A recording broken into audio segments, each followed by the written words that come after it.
我跟President Biden 有相当多的互动，但是没有正式的所谓双边会谈。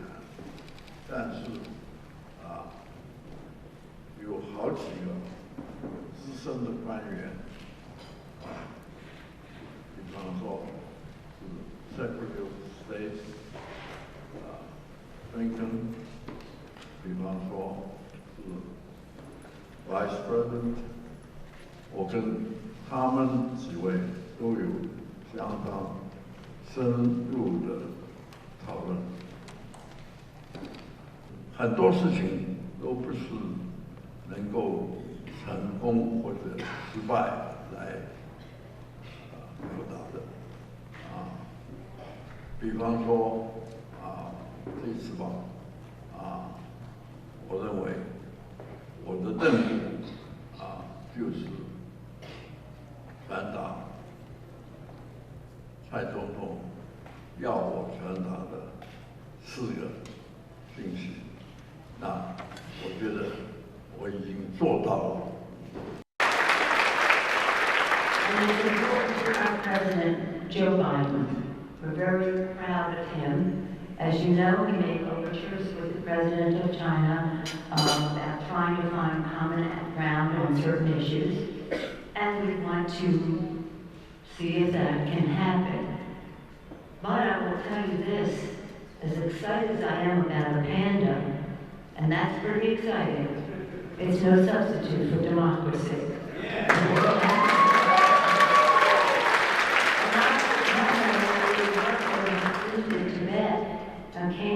We came into the area where the pandas they live. And they gave us all these little toy pandas, not real pandas.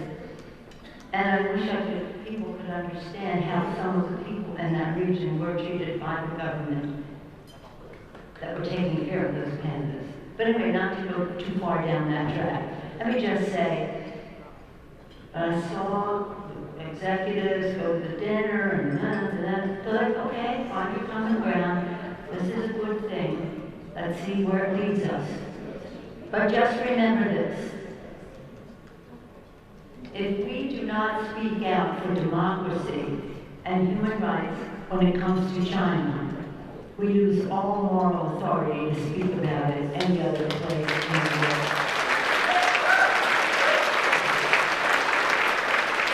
So let's do that. Let's give an opening for things to happen,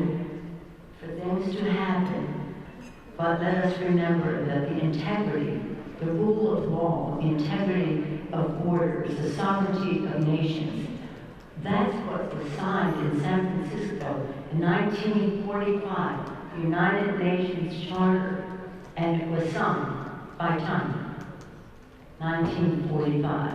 So let's let everyone live up to those terms.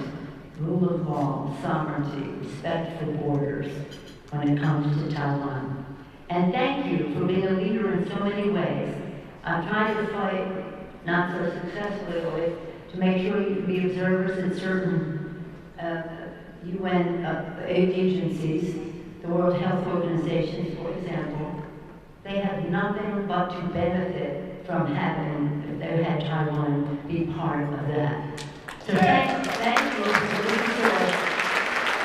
Thank you for the resource that we are intellectually, values-wise, security-wise, and in so many ways.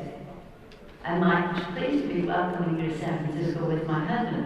We didn't know if he would be able to join us this week, but the court said yes, and we had a good decision this week, so we're so glad that both of us could be here tonight to welcome you to our city, which is very blessed. I'm sure you all agree, with a very, very strong Taiwan American population. And I want to thank you for your distinguished ambassador that you've sent to the United States. She's quite remarkable. Mr. Liu, we would agree, Congressman Liu, we learned a lot from her, substantively, but culturally, and the Office of Economic and Cultural really so much. We add security to that. That's the basis for our friendship. That's the strength of our relationship, and that is why I'm so pleased and honored to welcome you all here tonight. Sophie, I want to tell you, when I went home from Taiwan, everybody just wanted to know if I'm that Mustang. That was it. Yes, and we were very pleased that under Republican speaker a year, so months later, you were there, Mr. Liu, right? That under Republican speaker, the president of Taiwan was welcomed at the Reagan Library, a prestigious institution in our country, so respected because of the president and because it's his library, and an appropriate place to welcome a courageous leader for democracy, the president of Taiwan. Thank you all so much for the opportunity. Thank you so much, Representative Pelosi. Now, please allow me to summarize and translate what you say. 让我简短的为您翻译刚才 Ms. Pelosi 所说的话。她说，一个国家之所以能够欣欣向荣，安全、经济、政府是至关重要的。她说，台湾的朋友非常有自信，他到台湾之后看到了台湾的民主，也发现台湾和美国有许多的共同之处。他说，台湾和美国是好伙伴，台湾的民主、自由对美国是至关重要的。他也提到了张博士在离开美国之前，曾经对美国做出了许多的贡献。之后，他也提到，当他到台湾造访台湾的时候，看到许多的朋友挥舞着国旗，让他非常感动。最后，他说，大家要继续为民主发声，他也会继续支持中华民国。Thank you so much for your speech. We value your friendship so much. Thank you for your support. Good evening, everyone. If you're visiting for Apec, welcome to San Francisco. We're very proud of our Taiwan American population in San Francisco and, in fact, in California. I'm here with my colleague Ted Liu, member of Congress, born in Taipei, and perhaps you want to interview him as well. He can speak in Chinese, so I'm jealous of that. But in any event, our relationship with Taiwan is based on the principles of all of our foreign policy, but so excellently a match for U.S. and Taiwan. First of all is security. Security, it's so important. And the security of Taiwan is something that we have said we will ensure that Taiwan will have what it needs to defend itself. Next is economics. Well, we can learn a lot. Morris Chang is here. I met him in Taiwan last year when I was there, and he, when I told him that America had invested $50 billion in chips, and we were very proud of that, he said, that's a good start. That's a good start. And again, whether it's in so many categories, especially in relationship to technology, Taiwan is a leader in the world. You know that. And again, to the extent that we can adjust our tax laws to make it easier for Taiwan, for Morris to invest in the United States, as he told me he's doing, and also for us at some point to have a bilateral trade agreement with Taiwan. That's not unusual. There are countries that support that have a one China policy. For example, Canada, which also have a free trade agreement with Taiwan. That's what we're hoping to do, working toward in our country. So security, economics, values, and governance. Values and governance. What a shining example of democracy and freedom in Taiwan. Hard-earned, not there from day one. That's what I've learned more about. I've been to Taiwan twice now. It's a beautiful thing to see. Hard-earned, fought for, and treasured, and something that we value and respect. But the office here is the Economic and Cultural Office. The cultural part is so important. And the governance part, how people are treated, how the integrity of the economic system, all that's so important. Again, Taiwan a model to the world. So our fight is to, as Mr. Liu just said in there, and I alluded to in my remarks, is to see if we can't have Taiwan be part of many more United Nations agencies of government, like the World Trade Health Organization, for example, because the world can learn a lot from Taiwan. So with that, I welcome you. Please to take any questions you may have. Madam Speaker, President Xi was here in your city, and I believe you have no problem with the comment that President Biden made that he's a state king. But are you concerned that this might have any negative impact to the U.S.-China relationship? Well, I think that it's important for us to always try to find common ground on some subjects. For example, climate change is one that we all have to participate in completely because it is a generational challenge. It's a health problem, clean air, clean water. It's an economic challenge in terms of good, clean jobs. The economy depends on us all advancing that. It's a security problem because with the rising sea levels, the encroachment of deserts, the drying up of rivers, all the rest of that, much of it in China, it is important that we all make a decision in favor of passing on the planet to the next generation. So no one is a health, economic, and security issue. It's a values issue for us. And China is a big emitter. They're trying to be less of an emitter, but they're still a big emitter, as are we. And I think that's one area where we hope to find common ground. Fentanyl issue, as the President said. But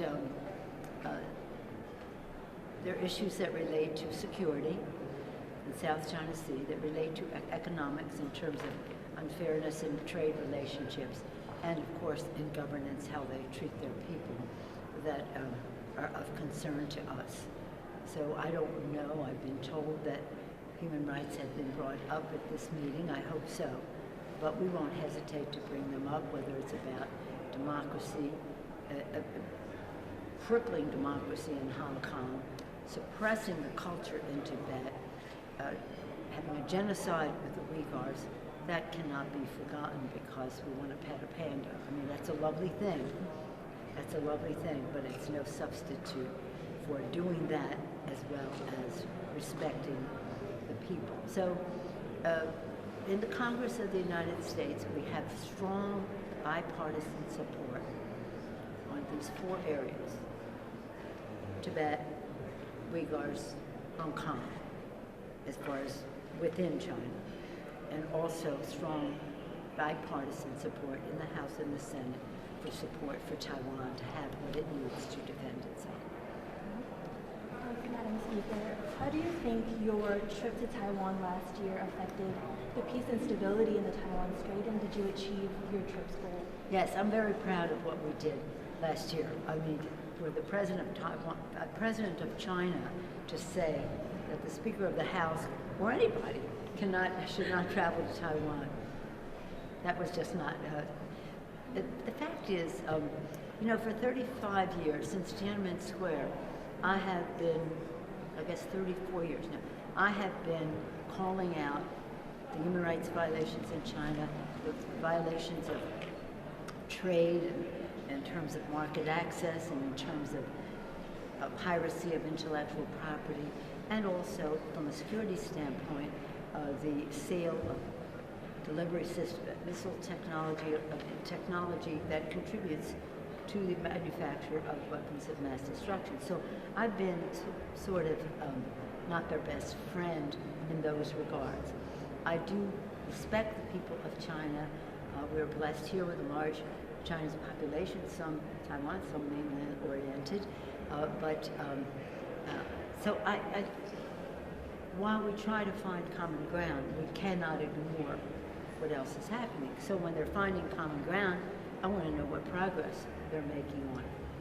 Climate, fentanyl, they're urgent and they're now. So let's hope for the best there.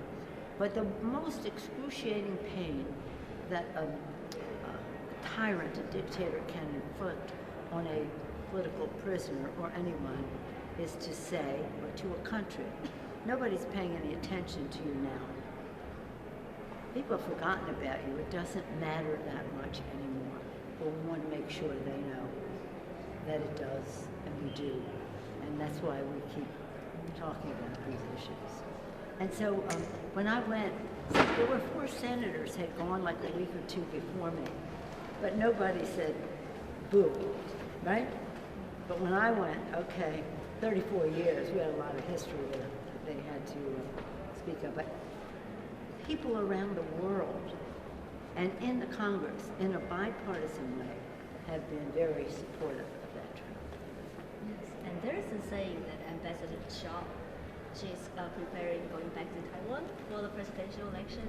So do you think Ambassador Shaw is qualified for the next vice president Well, of Taiwan? I'm not getting involved in the politics of Taiwan. I think she's we are so proud that she is the representative in the United States. She's just been excellent understanding the title of her office, economic and cultural, but also recognizing that security is it tops everything in terms of relationships globally.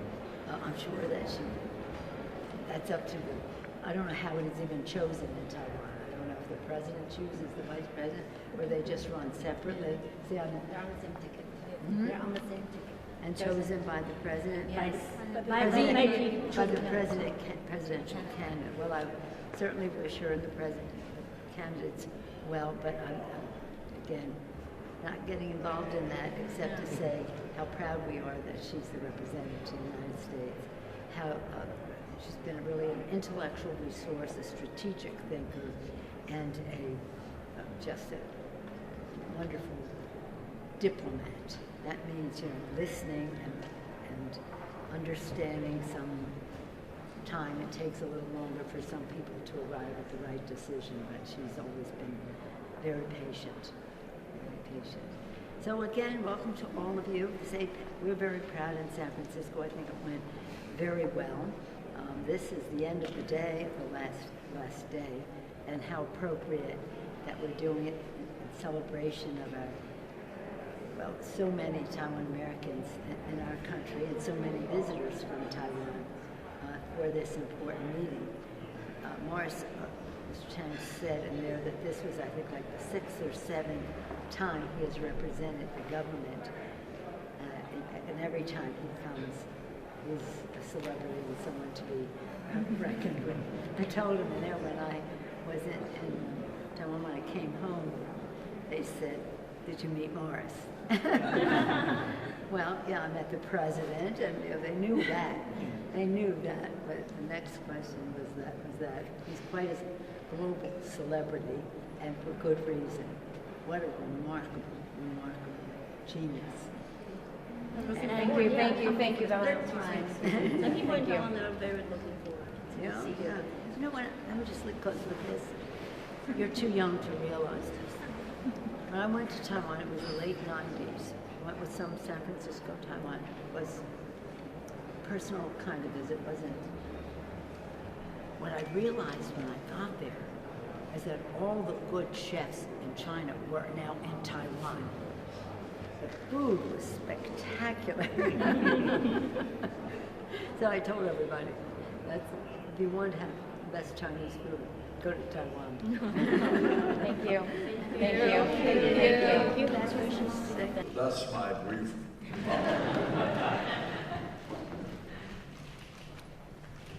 谢谢李秀代表。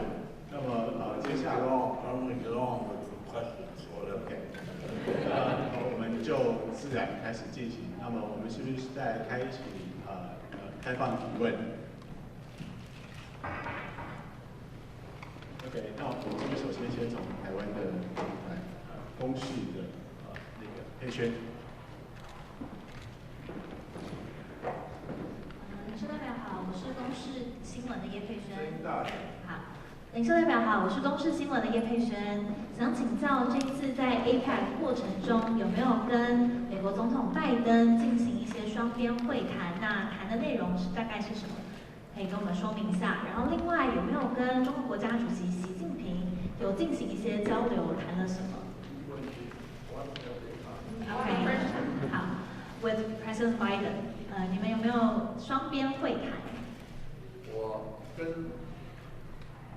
我跟 President Biden 有相当多的互动，但是没有正式的所谓双边会谈。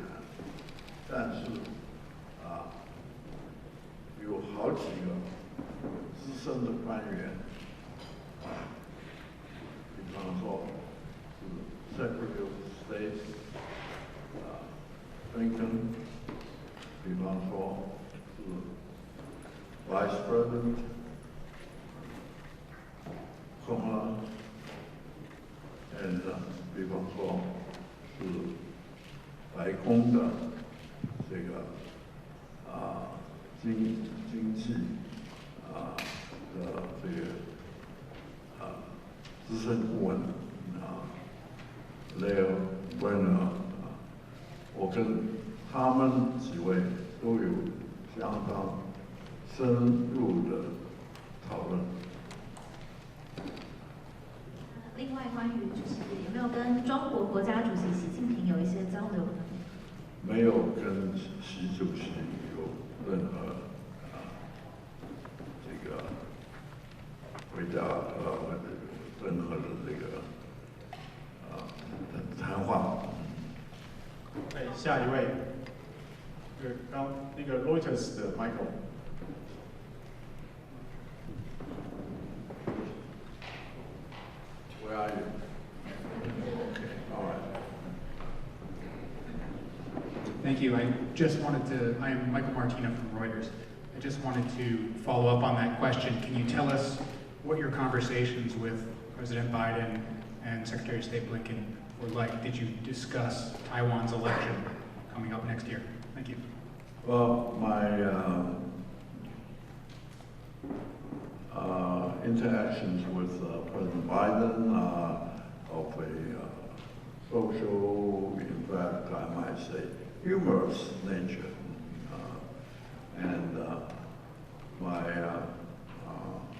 Did you ask about my conversation with Blinken? With Secretary Blinken, I mainly conveyed our strong desire for regional peace and prosperity, and also, to some extent, a very strong desire for increasing the supply chain resiliency. 对，下一位，你看的。Hi. Yes. I'm Masao Okoshi from Nikkei, Japanese newspaper. I'd like to ask your perspective on the bilateral meeting between President Biden and President Xi Jinping. And you said last summer, globalization is almost dead. Is there any change in your assessment of global economy? These are two separate issues. Two separate. First, you asked me my perspective on the outcome of the perspective of bilateral Biden and Xi Jinping. Well, you probably, as reporters, you probably know more about the conversation than I do. But I read what you have written, or in your case, have you written anything? Or have you? Well, anyway, I read what you have written, and my observation is that this is a good meeting, Xi Jinping and Biden. A good meeting, and it tends to relax the tension. It re-establish the communication channel, and I think it's a good meeting. That's my perspective. And your second question? Is there any change in your assessment to the world economy after the bilateral meeting? My assessment, any change in what? in your perspective about the structure of the world economy. So after the globalization. That's why I said at one time, at least in chips, globalization is almost dead. At least in chips, free trade is almost dead. I stand on what I said. 下一位，那个 TVBS 这样。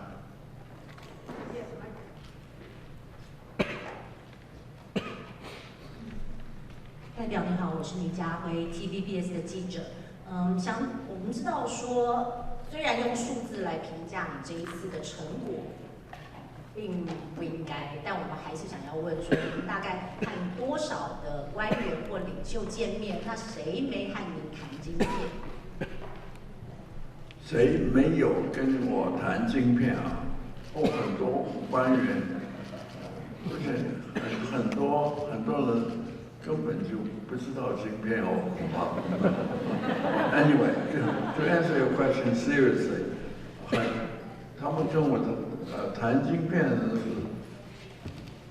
不多啊。Anyway 大概不谈晶片，这是你的问题。谁没有跟我谈晶片？一半以上。谈晶片的有什么内容可以跟我们分享？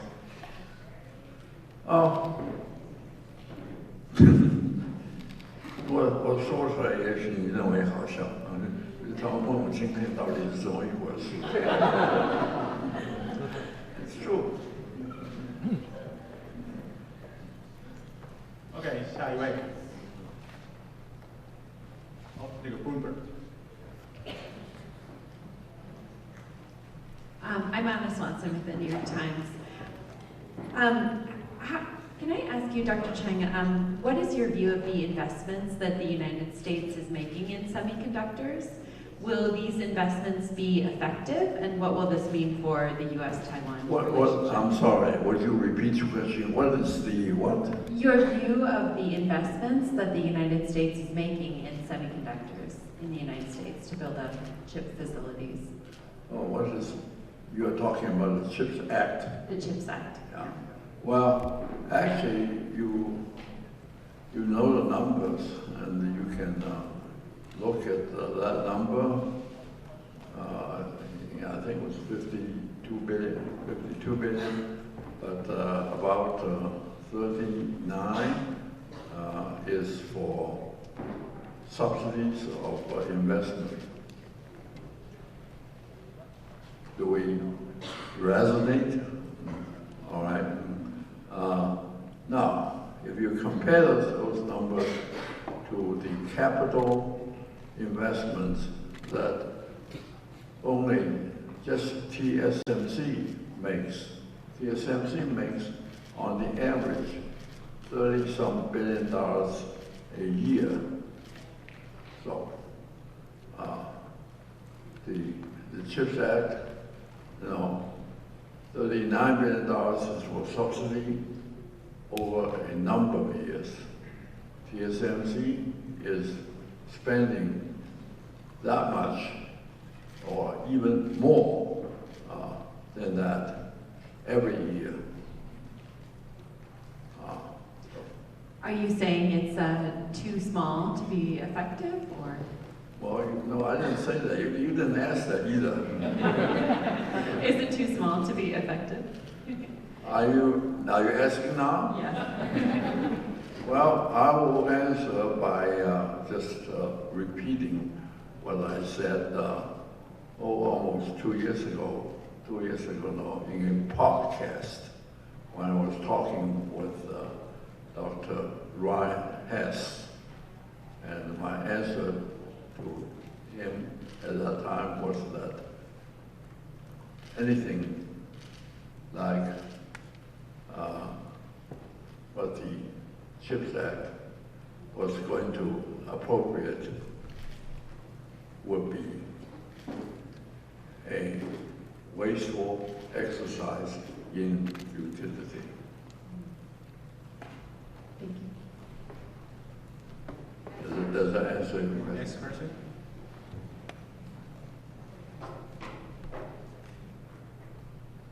Okay, Nippon TV.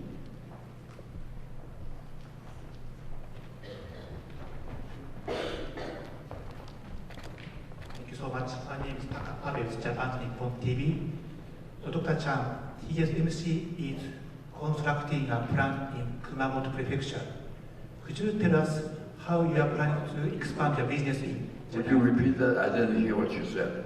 I'm talking about TSMC is constructing a plant in Kumamoto Prefecture. Oh, Kumamoto. Yeah. Could you, Wow. So how do you expand your business in Japan? Is this a TSMC Yes. question? Yes. Well, you should ask TSMC. Yes, sir. And I'm serious because, I really don't know all the details of TSMC's business. And how do you see semiconductor industry in Japan? How do you see future for Japan's? Well, of course, I know in general that TSMC's Japan progress is quite good, the current TSMC. I know that in general, as I said. And I also know from my past experience with Japan's semiconductor industry that Japan has a very strong potential or very strong potential competitive advantage in semiconductor manufacturing. Next. 工商时报。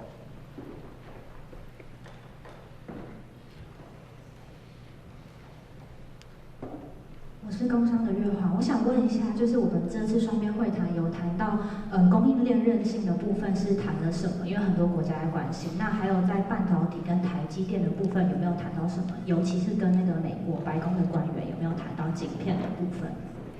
对不起，你先了解。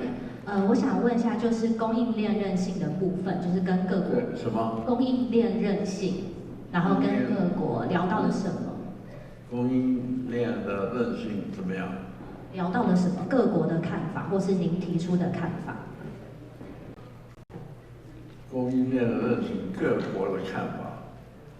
我想各国都希望所有的供应链都比较更为韧性。不过这个好像是，这是你要问的吗？对，因为他们说你跟其他国家都有谈到供应链的部分，所以想说要了解这一块。那我谈到的部分是主要还是在这个电子的供应链方面，尤其是在这个半导体的供应链方面，大家都希望这个供应链比较更为韧性。那我也跟他们讲了，我们的确就以台积电研发，就不但最近几年是非常强力的，是增加在台湾的产能，而且还在美国跟日本投资了蛮多产能所以我们正在很努力的增加这个半导体供应链的这个韧性。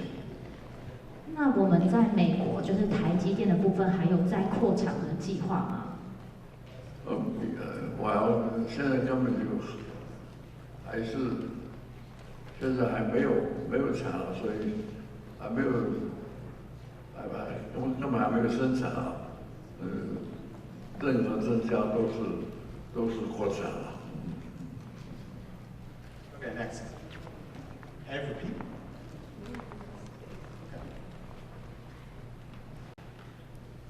李秀代表你好，我是 KTSF 26台的记者古林佳。I'm a reporter with KTSF TV, the Chinese TV station in San Francisco Bay Area. Welcome to San Francisco.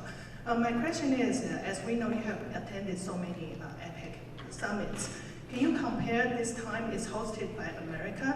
And you also share about your interaction with the U.S. officials. So can you compare with this meeting compare this meeting with a previous meeting you have attended to feel the firm friendship by the U.S. government? Thank you. Compare this meeting with previous meetings with respect to location and what? Not the location, but because you have attended so many Apec summits, and this time it's hosted by the U.S. And what's your feedback? What's the what impressed you most? Well, of course. I do want to talk about location a bit. I love San Francisco.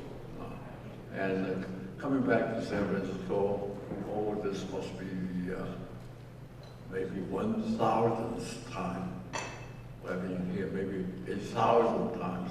Coming back to San Francisco, I think is great. Now, as far as the meeting itself is concerned, I certainly have seen more high-level, important officials this time than the previous times, because the previous times I was never in a U.S. location. The previous meetings that I attended, the previous APEC meetings I attended, were all held outside the U.S. So this is the first time that I've attended that's in the U.S. and I've certainly seen more high-level U.S. officials than in the past, in any past meetings. Next question.嘉文。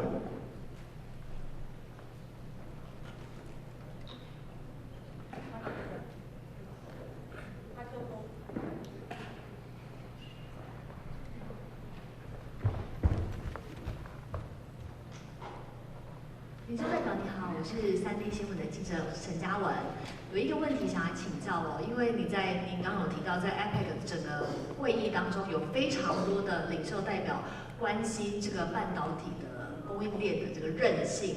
但是在美国的政界，其实有一个说法，他们认为是说，这个美国护卫台海的稳定，其实是有个期限。那个期限就是这个半导体能不能独立，类似这个 Arctic Center 会不会就是离开台湾？如果他们离开了台湾之后，后两句是什么？你说？他是在美国的政界有一个说法，他们是认为说美国护卫台海，就是直到这个半导体独立之前，就是说在这个如果 Arctic Center 还在台湾的话，他们就会持续的保护台湾；那如果没有的话，那他们就不一定会这么努力了。你自己认同这样子的看法吗？假如有你这个都是很hypothetical，我不加评论啊，因为这个事实上是只要看这个表面，我想就不是这样子的啊。第一，我刚刚也在讲啊，这个要在美国就重新要重新建立像台积电这样的 capacity， 简直是一个不可能的事情，在短时期当中是一个不可能的事情。那这个都是你刚刚讲的都是臆测吧？我是觉得你是什么报纸啊？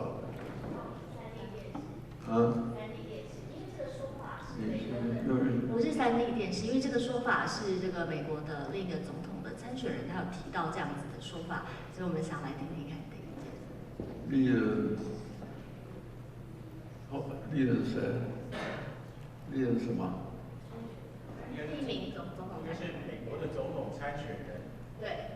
历任的美国参选人。应该是一位而已。一名。是谁啊？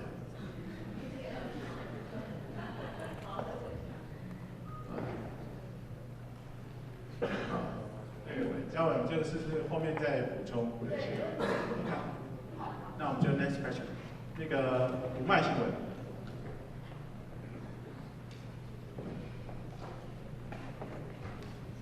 Hi, my name is Yuko Bukai from Japanese newspaper Yomiuri Dumai Shinwan. And my question is about your today's meeting with Prime Minister Kishida, Japanese Prime Minister. What was the talk about the security in the Taiwan Strait? And also, I want to know about what was your talk about chip investments between to Japan? Thank you. Today, we did not specifically talk about the Taiwan Strait because, simply because we both know where the other party stands. We both Japan and Taiwan want peace in Taiwan Strait. So there was no reason to repeat that. So in today's meeting, we did not specifically talk about Taiwan Strait. What about the one like a chip investment in Japan? Chip, semiconductor? Mr. Kishida, Prime Minister Kishida, expressed satisfaction and pleasure in TSMC's investment in Japan. Next question. AP.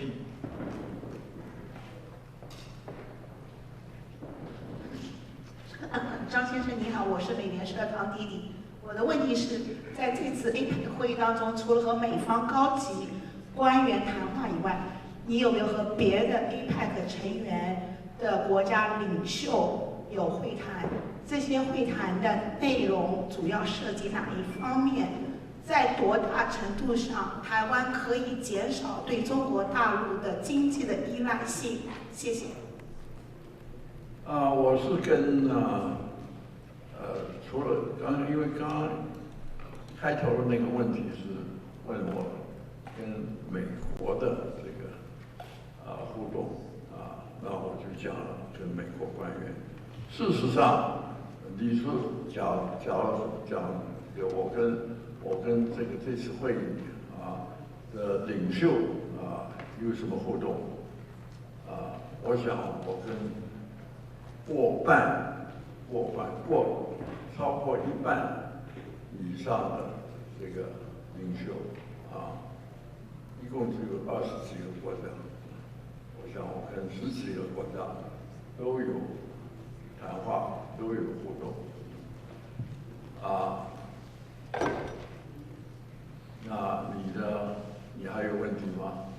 问题是你跟他们谈了什么？然后有多大？你和这些领袖谈了什么？在多大程度上可以减少对中国大陆的经济的依赖性？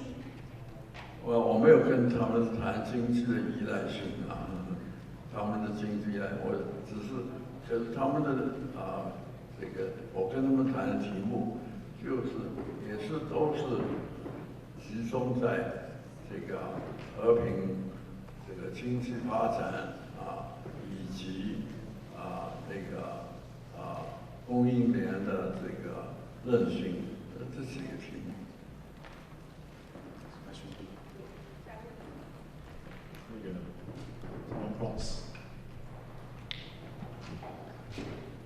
Dr. Chang, I'm Joyson from Taiwan Plus News. If I could ask, as we're wrapping up your 7th time representing Taiwan for Apec, is there a lingering issue that is in the back of your mind that will kind of be keeping you awake? As you wrap up, As you wrap up your 7th time representing Taiwan at the APEC summit, is there a lingering issue that's going to be at the back of your head leading this year's summit? I'm sorry, I still do not. Do you understand? Maybe you can repeat the question. Shorten your question, summarize to the point only, not background all time. Is there a topic that's... Yeah. 你能不能够你想要懂的话，能够 repeat 他的 question? Is there a topic that's still in the back of your mind out of this year's summit? Slowly, please. Is there an issue from this year's summit that... Is there issue on... from this year's talks? Huh? From this year's talks? Business talk? That's still going to keep you up at night? 今年有什么议题您还是有特别想要谈，或者是特别想要讲的部分？跟谁啊？我并不是要你 translate， 我要你 repeat 他的话。假如你听得懂的话。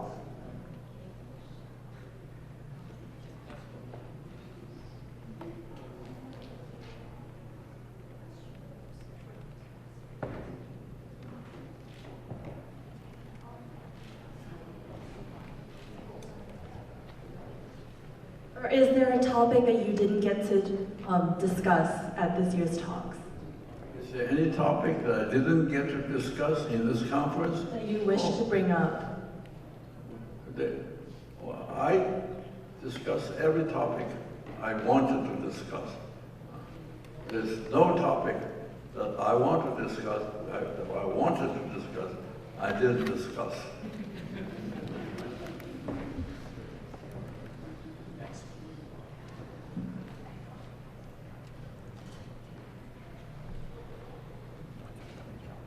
Hello, Dr. Chen. My name is Naomi Lim and I'm with the Washington Examiner. Just to follow up on my colleague's question, can Taiwan reduce its economic dependence on China? Oh, I mean, that's a general question. Can Taiwan reduce its dependence, its economic dependence on China? No, I mean, that you should ask an economic official that, a Taiwan economic official that. In fact, I'm not even sure that your question is entirely logical. I mean, apparently, you think that Taiwan cannot reduce this. Well, anyway, I think that question should be asked of an economic affairs official in Taiwan. Perhaps. 蓝衣服的不好意思，没有认识。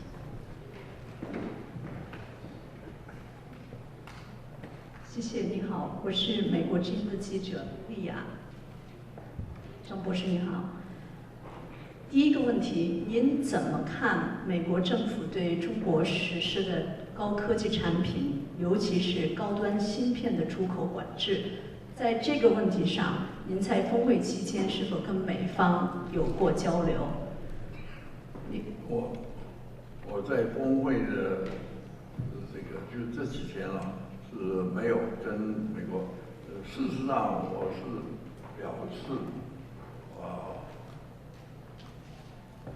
表示我支持这个美国的那种，当然他们多有效是另外一个问题，但是我们这个至少台积电而言，会完全支持这个美国的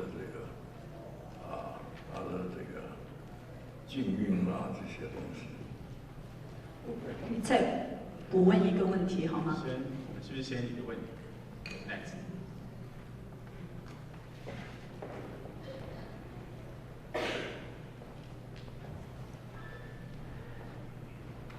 代表好，我是那个中央广播电台的记者谢嘉欣。我想请问一个题目是，您刚刚提到说该讲的、想讲的都有讲了，那您认为有完成蔡总统交付您的4个任务吗？我完成了，他要我就传递的4个讯息你记不记得那4个讯息？请你一个一个讲出来。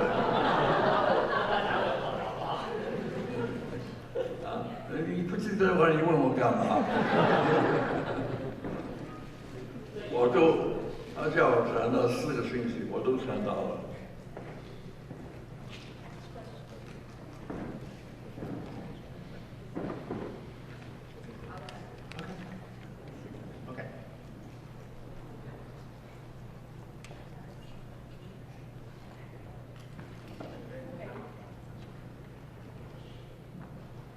张博士您好，我是自由亚洲电台的记者孙成。我的问题是，您觉得您的这次 APEC 之行，可不可以说是一次成功的这个参会呢？如果您觉得成功的话，您觉得您这次 APEC 之行最大的成果是什么呢？谢谢。这个并不是很多事情都不是能够成功或者失败来表达的比方说这次吧我认为我的任务就是传达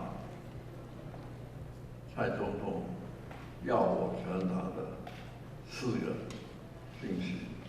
那我觉得我已经做到了，